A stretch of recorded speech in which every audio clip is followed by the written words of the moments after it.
If you have your Bible, stand to your feet. Today, you're going to hear a lot of teaching and preaching. But I want to start this conference with a message entitled, How to Succeed in Ministry. And I want to read Luke chapter 5, verses 1 through 11. Everybody say, I love my Bible. Everybody say, I need to read it more. Now, look at your neighbor and say, my Bible's better than yours.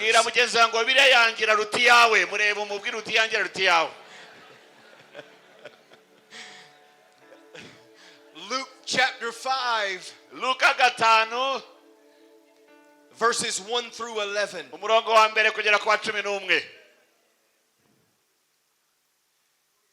Do you want to read it off the screen? We are reading it. Okay, so you read and me no read. No English, just okay. Is that okay? Okay. Yesu yari ahagaze mu kibaya cy'inyanja ya Genezareti, nuko abantu benshi bamubyiganaho ngo bumve ijambo ry'Imana. Abona amato abiri atitse ku nkombe y'inyanja, ariko abarobyi bari bayavuyemo bameze inshundura zabo. Yikira mu bwato bumwe bwari ubwa Simoni, amusaba kubuturaho hato ngo buve ku nkombe. Aricara yigisha abantu ari mu bwato. Arangije kuvuga abwira Simoni ati, igira imuhengeri mujugunye inshundura murobe. Simoni aramusubiza ati, databuja, twakesheje ijoro dukora cyane, nyamara ntacyo twafashe, ariko kuko bivuze reka nzijugunye. Babikoze bafata ifi nyinshi cyane, ndetse inshundura zabo zenda gucika. Barembuza bagenzi babo bari mu bundi bwato ngo baze babatabare. Baraza buzuza amato yombi, bituma yenda kurengerwa. Simoni Petero ngo abibone atyo, yikubita imbere ya Yesu ati, vaho ndi databuja, kuko ndi umunyabyaha. Kuko ubwe yari yumiwe, n'abari kumwe nawe bose babonye izo fi bafashe. Na Yakobo na Yohana bene Zebedayo bari bafatanije na Simoni, nabo birabatangaza. Yesu abwira Simoni ati, witinya uhereye none uzajya uroba abantu. Bamaze kugeza amato yabo ku nkombe, basiga byose baramukurikira. Amen. Pastor, will you pray? Uwiteka Nyiringabo, Mana ishobora byose, amatwi yacu yumvise ijambo ryawe. Kino gihe yavugiwemo turagusabye ngo ukigarure kibe kino gihe tuyumviramo natwe. Mwuka wera avugana n'imitima yacu, unyura mu kanwa k'umugaragu wawe, kugira ngo twumvishe icyo bari yabumvise igihe wabivugaga. Ni mu izina rya Yesu dusenze. Amen. Thank you. You can be seated. Ngaho twiyicarire. It's good to see you, Pastor. Icyiza kukubona mushumba. Bless you. Mani go mugisha. God bless you. Mani go mugisha. I want you to take notes the next 2 days. Nagira ngo mu minsi ibiri ujye wandika note mu byo tugiye kwigisha. So I want you to go back and read this passage. Nagira ngo dusubire dusome rero kino gitabo dusubire ku wa And mbere. then I want you to read John chapter 21. Noneho dusome Yohana igice cya 21. Verses 1 through 11. Umurongo wa mbere kugera ku wa 11. We don't have time to read the whole story. Ntabwo dufite umwanya wo gusoma iyo nkuru yose. But when you read these two stories, Luke chapter 5, 1 through 21, Ariko iyo usomye Luka 5 umurongo wa mbere, and John chapter 21, na Yohana 21 iyo mirongo 11, verses 1 through 11, kugera mu murongo wa mbere kugera ku wa 11, you'll see the same story. uhasanga inkuru isa. It's the same people, Ni ba bantu, same situation, imibereho ni yayindi, same miracle. ibitangaza ni bya bindi. They were fishing.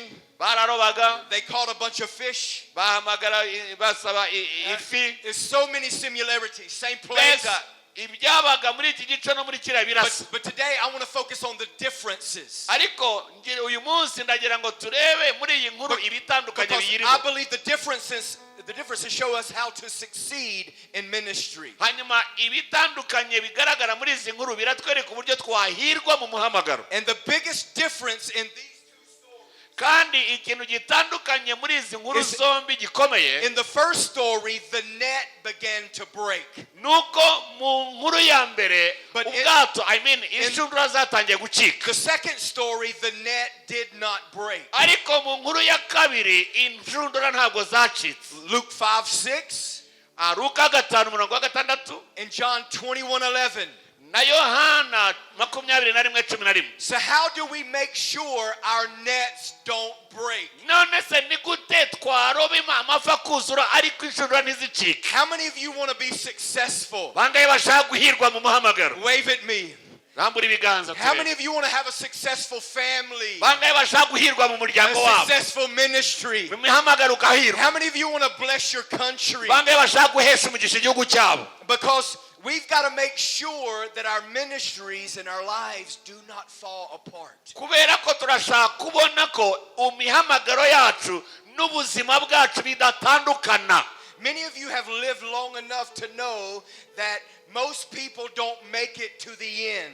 Abenshi mumaze imyaka myinshi muri aka kazi ku buryo mwabonye hari abakabamo ariko ntibasoze neza. When they start serving God, they're on fire for God. Iyo batangiraga gukorera Imana batangiranaga umuriro mwinshi. But somewhere along the way, ariko bagera hagati mu rugendo, people lose their passion and they lose their faith. abantu bakagenda batakaza ishaka bakajya naho batakaza kwizera. That's why we're here today. Niyo mpamvu turi hano uyu munsi. We came to bless you. Twaje kubahesha umugisha. We came to fan your flame. Twaje guhungiza no Your gukongeza. best days are not behind you. Iminsi myiza ntabwo ari yayindi Your wavuyemo. best days are before Iminsi you. myiza yawe ikuri imbere. In Jesus' name. Izina rya Yesu. Three differences Ibintu bitandukanye bitatu muri izi nkuru. in these two stories. Muri izi nkuru zombi. Luke chapter 5 verse 7. Umurongo wa 5 muri Luka 5. Umurongo wa 7. They signaled to their partners barembuza bagenzi babo in the other boat babiri mu bundi bwato to come help them. ngo baze batabara. So they came and filled both boats full of fish. Baraza buzuza amato yombi bituma And yenda their kurengerwa. boats began to sink. Amato atangira kurengerwa. In John 21:3, Yohana 21:3 haravuga Simon Peter says, I'm going fishing. Simoni Petero aravuga ngo ngewe ngiye kuroba. What does fishing mean? Kuroba bivuze iki muri twe? Fishing means soul winning. Kuroba bisobanuye kujya kubwiriza ubutumwa abantu And I bagakizwa. want to prophesy over you today Reka nguhanurire nawe. that you're going to be a soul millionaire. Nawe uragenda ugire ba miliyoneri In the n'abantu mighty warokoye. name of Jesus. Izina rya Yesu. Wigwize ubutunzi bw'abakijijwe. The first story, Inkuru ya mbere, the people were in different boats. abantu bari mu mato abiri atandukanye. In the second story, Ariko mu nkuru ya kabiri, they were all in one boat. bose bari mu bwato bumwe. Church, we got to be in one boat. Bene data torero tuve mu What does macakubiri this tujye mean? mu What does bwato this bumwe. mean? It means we have to be in unity. Dukwiriye kugira ubumwe. The number one attack of the enemy Urugamba rwa mbere umwanzi aduteza within the Church of Jesus Christ mu itorero rya Kristo is jealousy, envy, and strife. ni ishyari, ni igomwa, ni intambara zo mu mutima.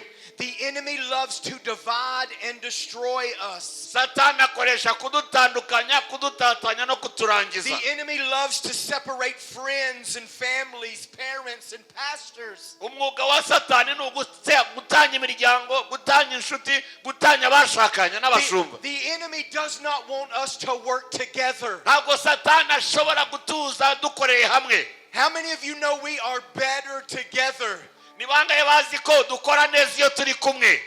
I need you and you need me. Ndagukeneye nawe urankeneye. Look at your neighbor and say, I need you. Reba mugenzi wawe mubwire ngo ndagukeneye. I need you. Ndagukeneye. Hallelujah. Hallelujah. We have to be in the same boat. Dukwiriye kuva mu mato menshi tukajya mu bwato bumwe. And our nets begin to break, hanyuma inshundura zacu when we allow anything to come between us. inshundura zacu zicika iyo twemeye ibidutandukanya. I want you to write down Ephesians chapter 4 verse 1. ndagira ngo wandike Abefeso igice cya 4 umurongo wa mbere. As a prisoner of the Lord, nk'imbohe ya Kristo mwana, I urge you to live a life worthy of the calling you have received. ndabinginga jewe imbohe y'umwami Yesu ngo mugende uko bikwiriye ibyo mwahamagariwe. Be completely humble and gentle. komeza mwicishije bugufi. umurongo wa kabiri. Be patient. mwicishe bugufi rwose mufite ubugwaneza bwose no kwihangana. Bearing with one another in love. mwihanganirana mu rukundo. komeza. Verse 3, underline these 3 words. aya magambo atatu ku murongo ukurikira mu yaciho akarongo. Make every effort mugire umwete to keep the unity of the Spirit wo gukomeresha ubumwe bw'umwuka through the bond of peace. umurunga w'amahoro. Everybody say, make every effort. bwira mugenzi wawe buri muntu navuga ngo gira umwete wari wose. When we let the devil divide us, our lives begin. iyo twemereye ko umwanzi dutandukanya inshundura zacu cyangwa ubuzima bwacu butangira gucika. The Greek word for break is schism. ijambo ry'ikigiriki risobanura gucika ni iryo ngiryo prison. It means a tear in the relationship. bisobanuye gushishimura umubano. A moment of distrust. akanya ko kutizerana. A harsh word to your spouse. amagambo asharira ubwira uwo mwashakanye. A stronghold of unforgiveness. igihome cyo kutababarira. This hurts the heart. ibi nibyo bikomeretsa umutima. It hurts the heart. bikomeretsa umutima. When God first called me to ministry, imana impamagara mu murimo wayo bwa mbere, I was a youth pastor. yayoboraga urubyiruko. Is there any youth pastors here haba today? hari umuyobozi w'urubyiruko uri aha? Raise your hand. rambura amaboko yawe. I remember you. ndakwibutsa nawe. Have we met before?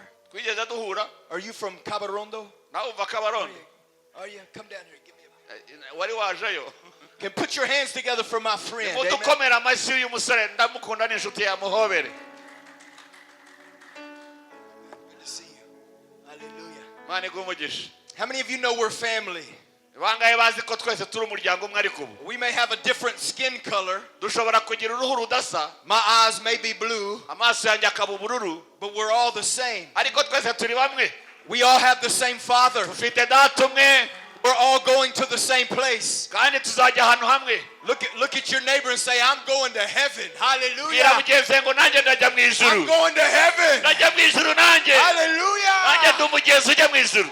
Woo! Everybody say, to hell with the devil. bwira ngo satani ijya ikuzimu wenyine. To hell with the devil. satani ijya kuzimu wenyine. And to heaven with all the people. twebwe tuzajya mu ijuru. Hallelujah. haleluya. I like you. ndabakunda. I can feel faith in this room. ndumva Can we have some fun the next few days? nagira inshuti muri iyi minsi tugiye kubana Have ariko some fun. mwanyemera mukambera inshuti. But when God called me into ministry, imana impamagaye mu murimo, I started to serve as a youth pastor. natangiye nkora nk'umuyobozi w'urubyiruko. I was an alcoholic. naratwawe n'urwagwa rwinshi. I was a drug addict. naranywaga ibiyobyabwenge. There was no pastors in my family. iwacu mu muryango wacu nta mupasitori wigeze abayo. But I got saved. ariko ndakizwa. And I got filled with the Holy Ghost. nuzuzwa umwuka wera. And my life changed. ubuzima bwanjye burahinduka. And I got on fire for God. fatwa n'umuriro w'imana. And I've been on fire ever since. kandi kuva icyo gihe mpora naka umuriro. 22 years. imyaka 2. But I started as a youth pastor. natangiye ndi umuyobozi w'urubyiruko. And I know you've never had this problem. But somewhere along the way, nkomeje mu rugendo me and the pastor started not getting along. Yeah. So I was the youth pastor. yari umuyobozi w'urubyiruko And I was serving in the church. akorera mu itorero And there was a tear in the relationship between me and my pastor. hari urukungu hagati mu mubano wanjye na pastor. There was a problem. harimo ikibazo cyitwa And urukundo. our relationship started to grow apart. noneho imibanire yanjye n'umushumba itangira And gutandukana. I'll never forget, ariko sinashobora kubabarira. I was fasting and praying. narasengaga niyiriza And I was crying out to God, ndirira Imana change him, change him. mbwira Imana nimuhindure hindura uriya mushumba He's wrong. ni mubi He's being mean to me. yambereye mubi. And I heard the Lord speak in my spirit. numva umwuka arambwiye mu mutima wanjye When was the last time ni ryari wowe that you prayed for him? uheruka kumusengera?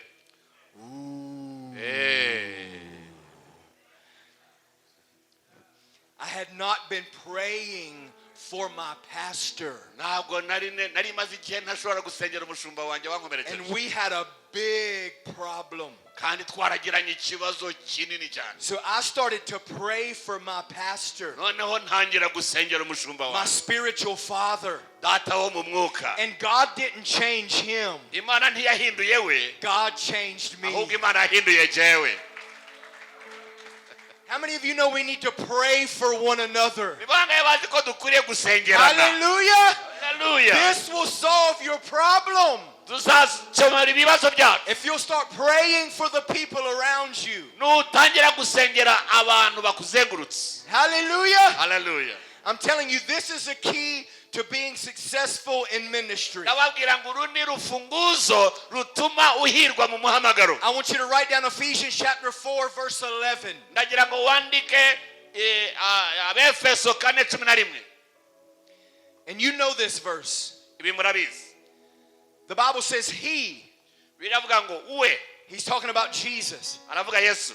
Jesus gave some apostles, prophets, evangelists, pastors, and teachers. ngo nukaha bamwe kuba intumwa ze n'abandi kuba abahanuzi n'abandi kuba ababwirizabutumwa bwiza n'abandi kuba abigisha n'abungeri. So we call this the fivefold ministry. aba nibo twita imihamagaro ya mbere itanu. I like to call it the government of God. ubundi nyita leta y'guverinoma y'Imana. Everybody wave at me. rambura gutya ikiganza uti. This is the apostle.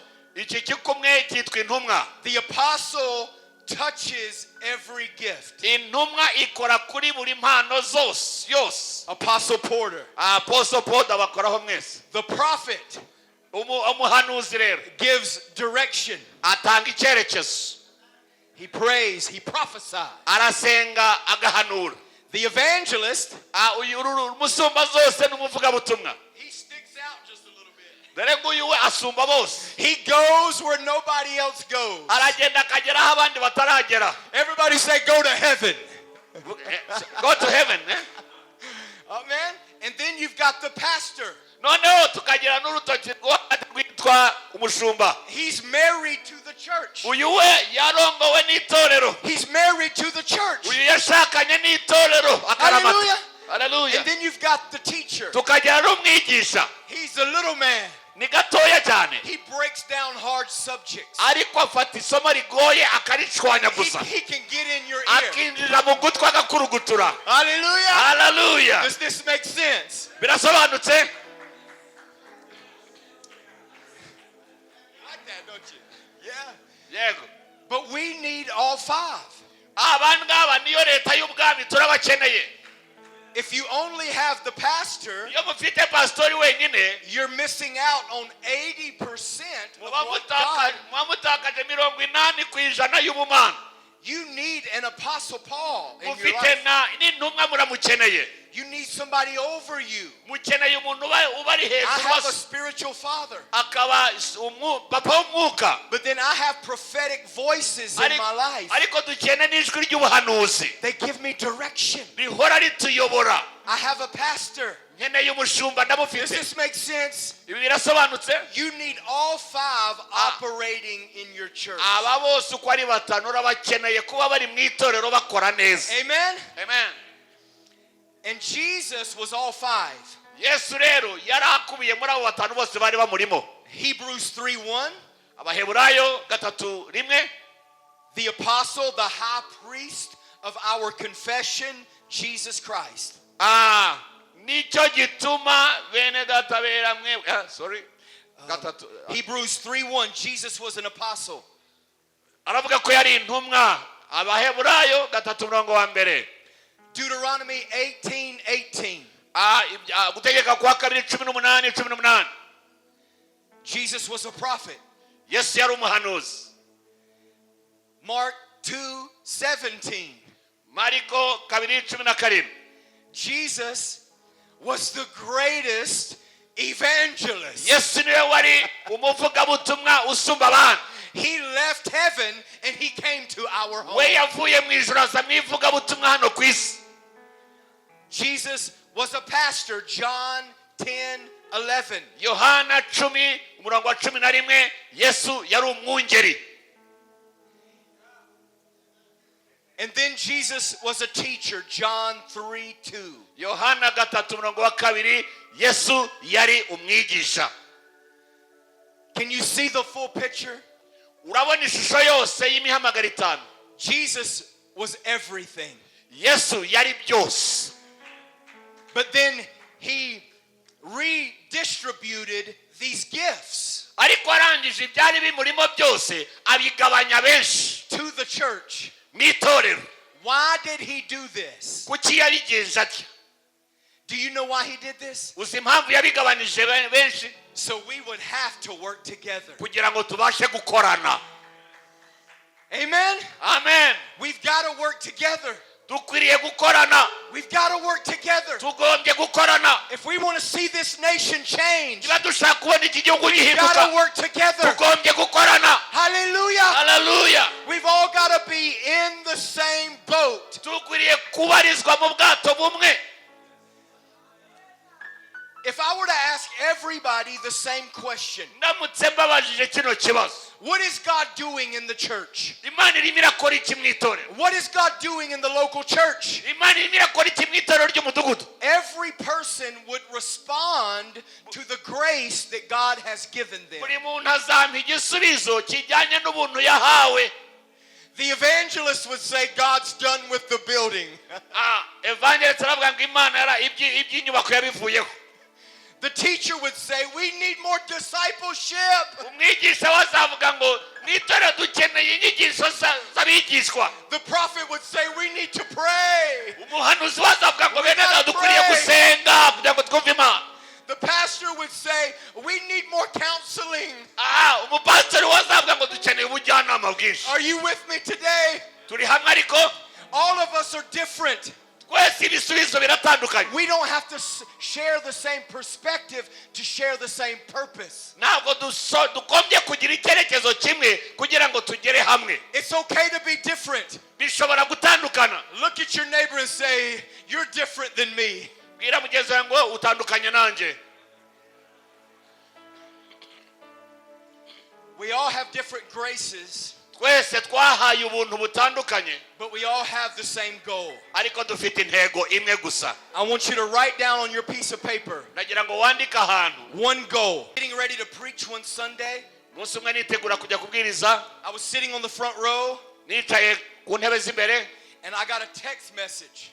mbona message kuri telefone. And it was my pastor friend, it was his wife. Noneho uyu ni umupastori w'inshuti yanjye na madamu we. And she said, Chance, I'm so sorry to tell you this. Umugore we w'umushumba w'inshuti yanjye aramubwira ngo Chance, ndababaye kuba ngiye kubwira ibi ngibi.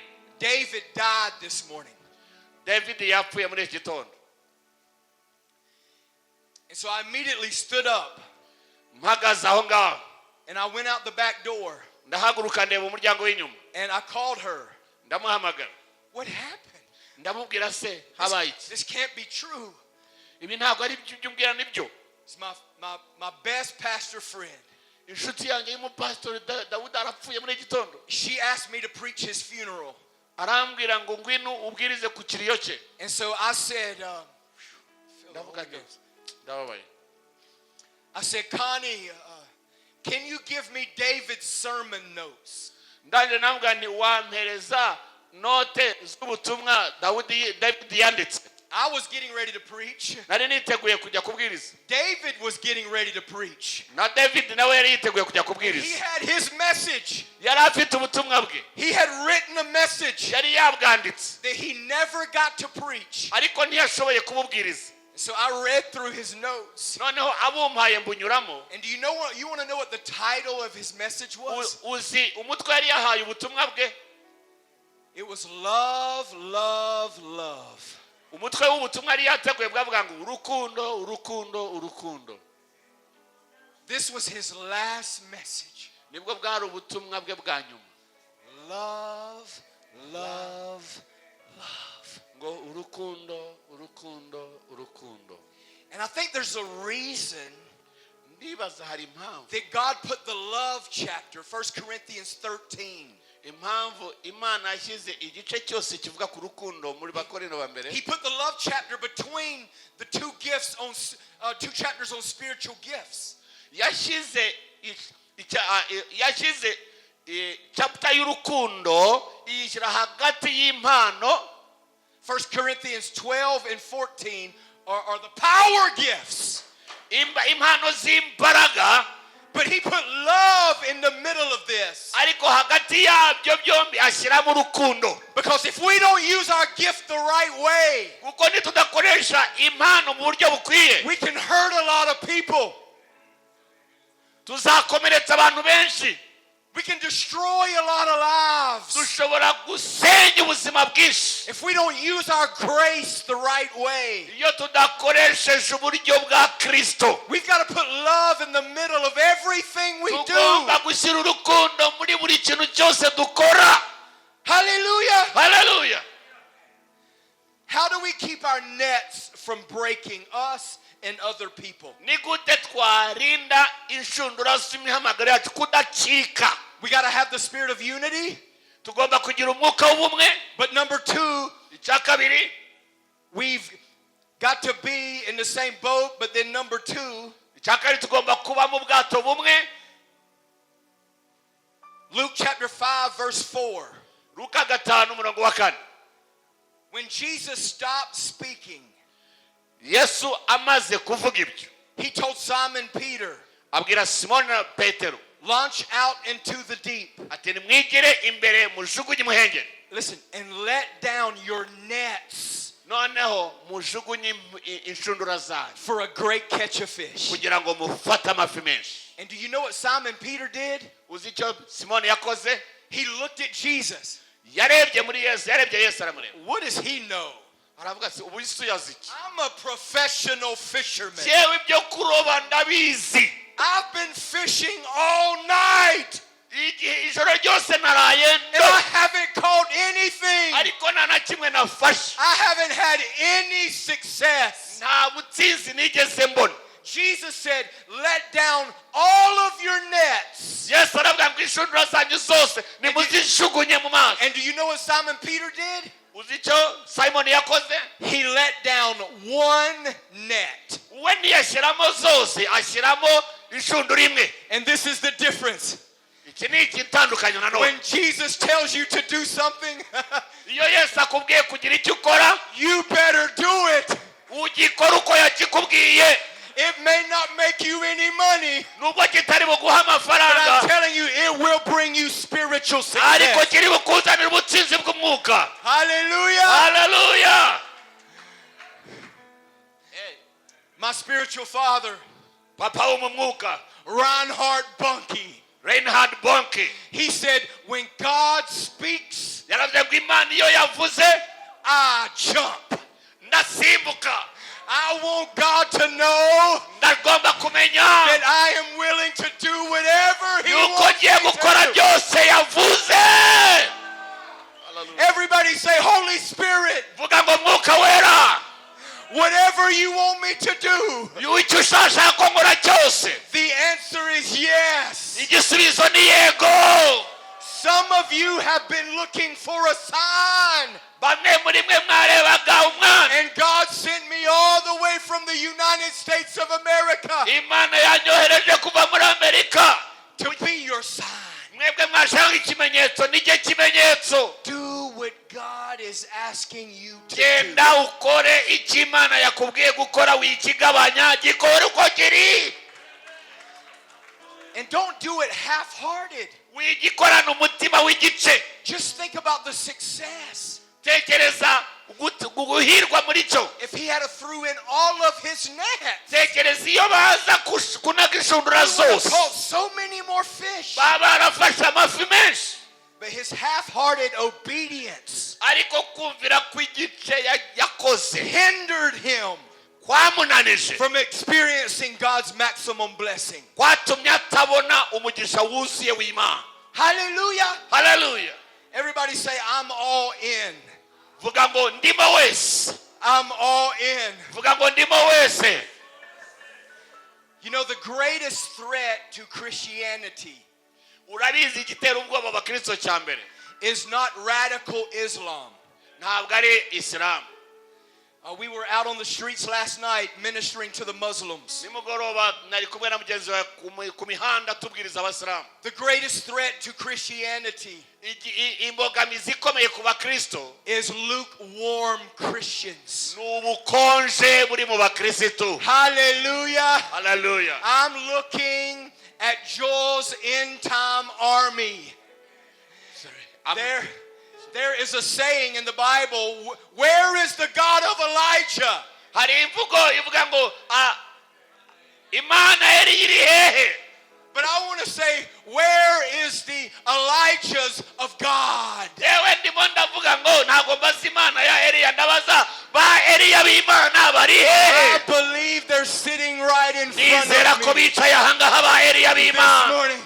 Every one of you buri mwe wese muri mwe are going to do great things from ugiye God. gukora ibintu bikomeye by'Uwiteka. So throw in all of your nets, nawe sukunya inshundura all of zose. your energies, inshundura zose. all of your hopes, umutima wose. all of your dreams, ibyo ukora byose. because nothing is impossible with God. kuko nta kinaniye Uwiteka. Hallelujah. Hallelujah. I sense in my spirit numva umutima wanje that God is asking many of you to do something risky. yuko Imana ndumva umwuka wanje umwuka ambwira ngo hari abantu Imana irimo isaba gukora ibintu bibateje akaga. And you may look up here this morning at me and our ministry. urandeba ukomeze umurimo mfite umurimo mpagazemo. I've been to 41 countries. ngenzi ibihugu 41. America has 50 states. I've been to 49 states. Amerika igira intara 50 maze kugenda 49. I just got back from Colombia, South America, ejo bundi yavuye muri Colombia, Amerika y'Epfo, for a great gospel crusade just a couple of weeks ago. ibyumweru bike bishize mu giterane cyo hanze kinini. We saw people getting out of wheelchairs. twabonye abantu bahaguruka bava mu tugare. So many miracles. ibitangaza byinshi birakoreka. In a few weeks, ibyumweru bike I'll be in Papua New Guinea. araza kuba ari muri icyo gice cya Guinea. I'll be in Africa 3 times this year. araza kuba ari muri Afurika inshuro 3 uyu mwaka. South Africa, Egypt. Afurika y'Epfo, muri We're Egiputa, all over the world. mu isi yose. So how did you do it? ubikora ute? How are you succeeding in ministry? ni gute uhirwa muri uyo muhamagaro? I want to answer that question. nagira ngo musubize icyo kibazo. I threw in all my nets. njugunye inshundura zanjye. I gave God my whole life. muhaye ubuzima bwanjye bwose. What God did for me, He can do for you. icyo Imana yankoreye nawe yakigukorera. So get ready. itegure rero. Look up here and smile at me this morning. Everybody smile.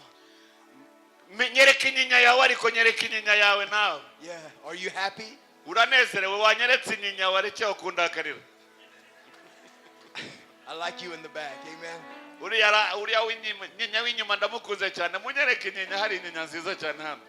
I got up early this morning and I was reading my Bible mu gitondo mbyutse nasomaga Bibiliya. and I wrote in my journal, reba muri agenda yanjye. God's about to do something. imana igiye kugira ikintu. God's about to do something. imana ari ibintu igiye God's gukora. about to do something. imana ari ibintu igiye God's gukora. about to do something imana in igiye your gukora life. ibintu bikomeye mu buzima bwawe. So how do we keep our nets from breaking? ni gute twarinda inshundura zacu kudacika? In the first story, mu nkuru ya mbere their nets begin to break. inshundura zabo zaracitse. In the second story, mu nkuru ya kabiri their net did not break. inshundura zabo ntabwo zacitse. In the first story, mu nkuru ya mbere they brought the nets back into their boat. bakuruye inshundura bazikura mu nyanja bazigarura mu bwato. And the boat began to sink. noneho ubwato butangira In gucubira. the second story, ariko mu nkuru ya kabiri they took their nets bafashe inshundura zabo to the feet of Jesus. bazishyira ku birenge bya yesu. Hallelujah! haleluya. Jesus was on the seashore. yesu yari ku nkombe They said, "Is that you, Jesus?" arabareba They took the fish batwara ya and they mafi laid them at the feet of Jesus. bayashyira ku birenge bya yesu. Hallelujah! haleluya. How do we keep our nets from breaking? ni gute twarinda inshundura zacu We give kudacika? God all the praise and all the iyo glory. duha imana icyubahiro cy'ibyakozwe byose Hallelujah! tukagiha imana. haleluya. The scripture says that there were 351 fish. ibyanditswe bivuga ko amafi yari 365. One commentary says that there are 351 fish in the Sea of Galilee. umwanditsi umwe yarasobanuye aravuga ngo harimo amafi So 361 muri galile. they brought up every nation, tribe, and tongue. Sorry? Hallelujah. Come They again. reached a harvest. They reached the world, every nation. basaruye umusaruro wose wari uhari ungana na buri gihugu cyo mu isi cyose. Hallelujah. haleluya. I'm finished. gasoje. But I preach a message called The Story of the Three Little G's. Because in life, I've learned these three things. mu buzima n'izi ibintu bitatu. There are three things that take people down. hari ibintu bitatu bigusha abantu mu buzima. See, the devil's not happy that you're here today. ntabwo satani yishimiye kuri hano uyu munsi. The devil doesn't want you to succeed. ntabwo satani ashaka kuhirwa. The devil wants you dead. satani ashaka ko wanapfa ukavaho. And he'll do anything to distract and destroy you. yakora ibintu byinshi cyane bituma bikurimbura. But I've learned that there's three things. ariko hari ibintu bitatu arimbuza abantu. Don't touch the money. ntukore ku mafaranga. So many people, all they want is the money. abantu bose bakora ku mafaranga. Other people are the women. abandi ni abagore.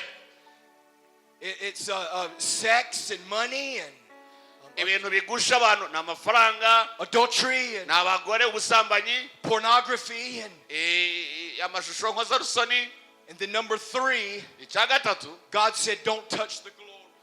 ntugakore ku cyubahiro cyanjye n'icyubahiro. Don't touch the glory. ntugakore ku cyubahiro. When somebody tells you good job, iyo umuntu akubwiye ngo wakoze neza, when somebody gives you a compliment, umuntu akagushimagiza, you say, give God all the glory. jya umubwira ngo icyubahiro giha imana. Because glory only looks good on God. kuko icyubahiro gisa neza iyo gihawe imana gusa. Hallelujah. Can we give God the glory Dukomere this imana morning? amashyi tuyihe icyubahiro. Can you stand to your feet today? Reka duhagarare ku birenge byacu. We're going to take you on a journey the next 2 days. tugiye kubajyana muri uru rugendo muri iyi minsi ibiri. You're going to hear a lot of teaching. uraza kumva inyigisho nyinshi. So how do you succeed? ni gute uhirwa? You've got to do these three things. ugomba gukora bino bintu bitatu. I'll never forget, I was watching TV whenever I first got saved. ntabwo nakwibagirwa igihe narebaga televiziyo. And it was one of the biggest ministries in the United States of America. hari igiterane cy'umurimo ukomeye cyane muri Amerika. Based in Charlotte, North Carolina. kiri aho North Carolina. Close to where I live. hafi n'aho nari ntuye. And the CEO was on the TV screen. umuyobozi mukuru yari kuri iyo televiziyo. They were arresting people for embezzling money. barimo bafata abantu banyereje umutungo. And he made this statement that I'll never forget. avuga iri jambo ntazibagirwa. He said, we created a monster. we created a monster. twiremeye inyamaswa that God was unwilling to feed.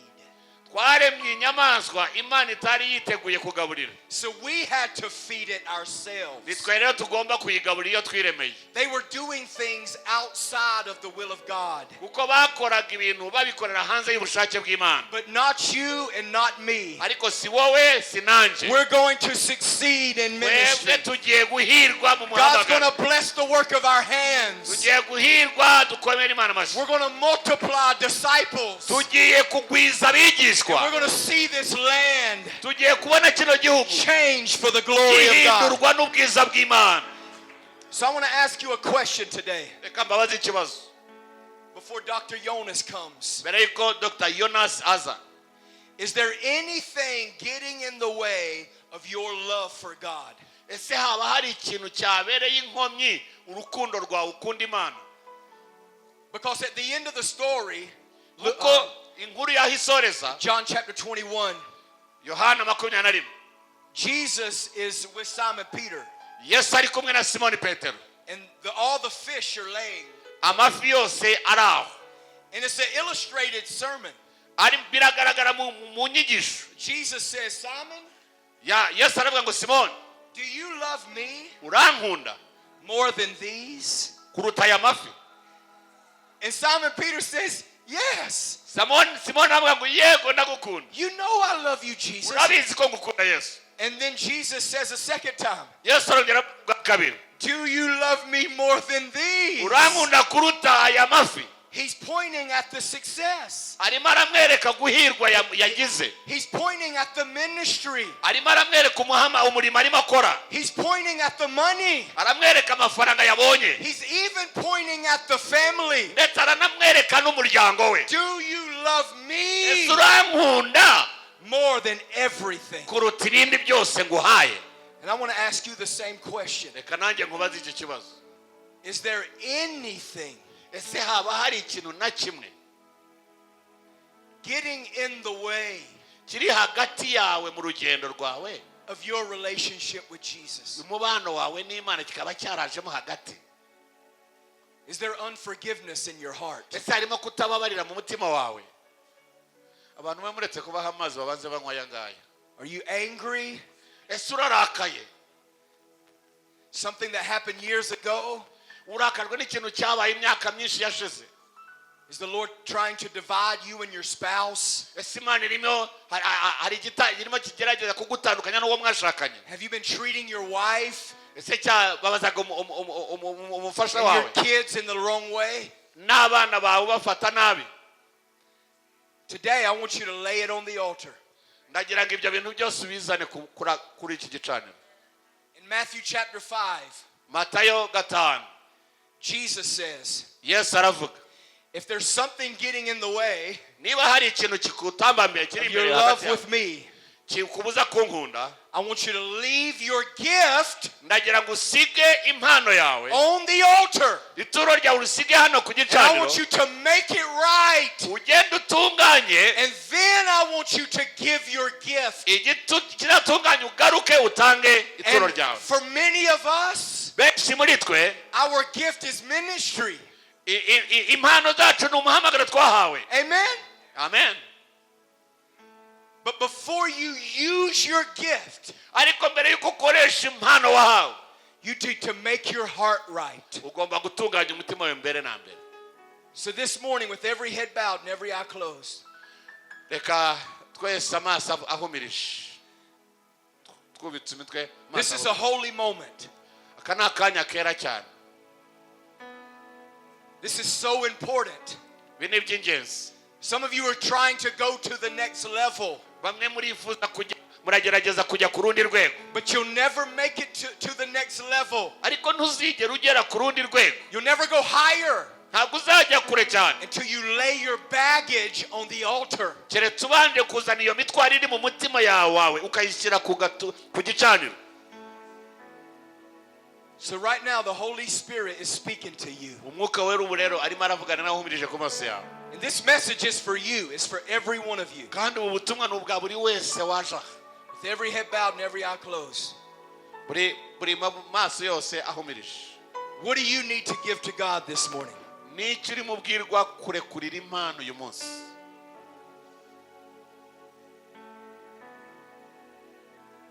The Holy Spirit just spoke to you.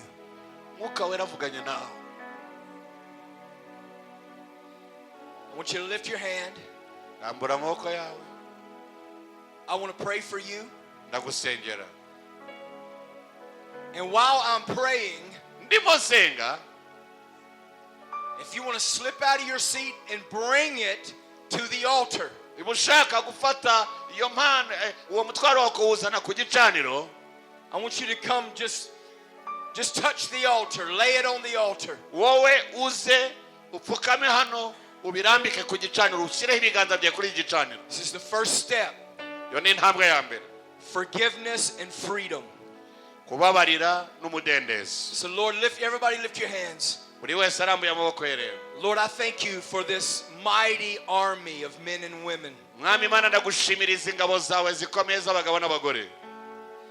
I pray ndasenga that whatever is in their hand, ngo buri kintu cyose kibaremere kiri mu biganza byabo, that the presence of the Holy Spirit would take it from them. Mwuka wera uhari akibakure ku mutwe no ku bitugu. Take the hatred, bakureho urwo rwango, take the hurt, bakureho ibyo bikomere, take the pain, bakureho ubwo bubiri, ubwo buribwe, take the sin and the mistakes, bakureho icyo cyaha n'ayo mafuti, take the problems, bakureho ibyo bibazo.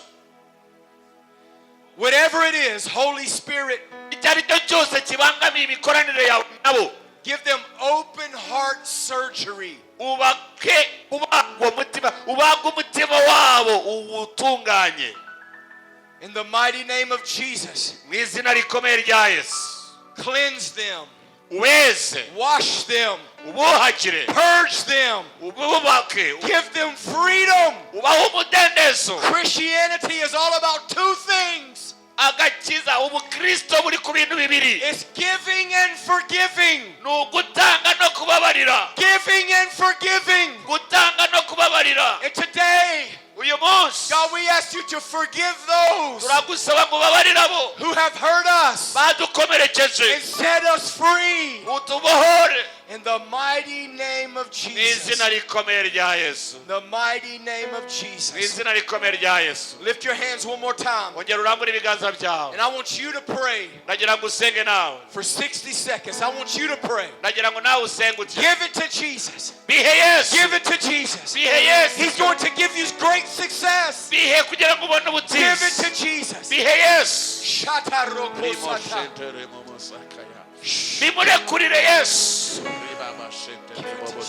bisuke imbere ya Yesu ibyo bibangamira umubano wawe nawe. Reka Mwuka wera bikwereke, ubisuke imbere ya Yesu. Aya niyo mahirwe yawe kugira ngo ubone guhirwa mu muhamagaro wahawe. Ikintu cyabuza gukora ku Mwuka wera mu muhamagaro, kirekurire Yesu, gisuke imbere ya Yesu kuri iki gicaniro mu magambo yawe. Mwami Imana tubohore. Reka dukomeze dusenge tubwire Imana ngo Mana ibituremereye byose, idutandukanye cyose n'Imana, mbere yuko tuyikorera, mbere yuko tugira ikintu na kimwe tujya gukora kubw'umurimo wayo, tubanze dukuremo ikiri hagati kidutandukanya n'Imana. Let's first purge ourselves, remove anything that is separating us from the love of God. Mu izina rya Yesu Kristo, In the mighty name of Mana Jesus, ishobora byose, Heavenly Father, Mana y'imbaraga, the Heavenly Mighty One, turifuza kugukorera, we yearn to serve you. turifuza kukubaha, We yearn to obey you turifuza gukurikira ijwi ryawe, and to align by your voice. turifuza Mwami We yearn, oh God, kugira umutima wawe. to have a heart Mu like izina yours. rya Yesu Kristo, In Jesus' icyo name, watubwira cyose whatever you tell us, oh turiteguye, God, we are ready. dukoreshe kubw'inyungu zawe, Use us for your gain, for kubw'icyubahiro cyawe. your glory. Abo wahamagaye bose bateraniye hano, Those who've called and are uyu gathered here today. munsi twahuye mu bumwe Today we have come in unity kugira ngo twumve ijambo so ryawe. that we can hear your word. Turasaba Mwuka we, We ask you, Spirit of the kugira ngo Father. ahindure ubuzima You bwacu, transform our ahindure lives, imibereho yacu, transform our lifestyles, atuyobore mu nzira nyayo and lead us in the right way yo kuguhesha icyubahiro. to glorify your name. Ijuru rikinguke May mwana the heavens open kubw'icyubahiro cyawe. for your glory. Urakoze kuri kumwe natwe, Thank you that you are with us. komeza utwigishe, Continue to teach duciye us. bugufi cyane, We come in humility komeza utwigishe, that we learn from you. duciye bugufi We cyane, come in reverence. vugana natwe, Speak to our hearts, oh God. duciye bugufi cyane, We come in humility utwiyereke, that you should reveal yourself to Mwami. us. God, sohoza ijambo ryawe, accomplish your word. tuguhaye icyubahiro. In Jesus' name. Twuzamuriye ibiganza, Raise our hands to you. tuzamuriye amaboko, Raise our hands. turagushimiye, We glorify your name. turagushimiye mwana. We worship your name. Icyubahiro ni kibi cyawe, May your glory be icyubahiro ni returned to you. kibi cyawe, May the glory be returned to you. icyubahiro ni kibi cyawe. May the glory be with you. Uri uwera mwana,